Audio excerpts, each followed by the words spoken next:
Fedha ya mradi wa Boost inahusisha ukarabati wa shule ya msingi Mpandangindo iliingia tarehe 1 mwezi wa 7 2025 kwenye akaunti ya shule ya msingi Mpandangindo. Mradi ulianza kutekelezwa rasmi tarehe 20 mwezi wa 10 mara baada ya kupata fundi kiongozi na kusaini naye mkataba tarehe 13 mwezi wa 10 2025. Pia mradi huu unatekelezwa kwa ukarabati wa madarasa 10 na ofisi 6 za walimu na uwekaji wa madawati 15 kwa kila chumba na meza 2, viti kwa kila ofisi ya mwalimu. Tunatoa shukrani za dhati kwa serikali ya Jamhuri ya Muungano wa Tanzania chini ya Mheshimiwa Rais Daktari Samia Suluhu Hassan kwa kutuletea kiasi cha shilingi milioni 100 kwa ajili ya ukarabati wa shule ya msingi Mpandangindo. Lakini tumeona mradi unaoendelea ukarabati wa shule ya msingi hii kwa vyumba vya madarasa 13.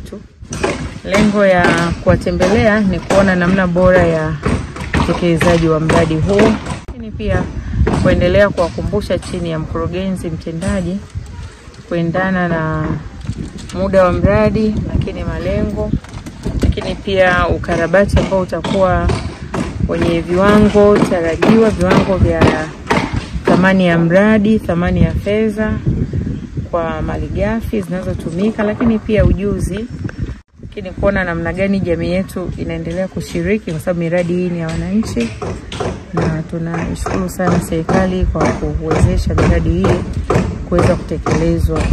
Wiki 3 za mwisho za mwezi Disemba mradi huu wa ukarabati utakamilika. Tunampongeza mkurugenzi mtendaji na timu yake, timu ya mradi kwa ngazi ya kata pamoja na kijiji wote kwa kuendelea na ushirikiano wa kufanya kazi pamoja kwa kusimamia miradi ya maendeleo ili iweze kutekelezwa. Tunawashukuru, tunawasihi tu kuzingatia muda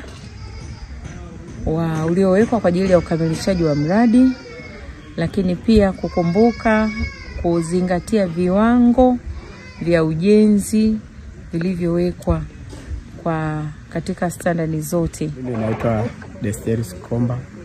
Nashukuru kwa kupewa mradi huu katika shule hii ya kijiji cha Mpandangindo.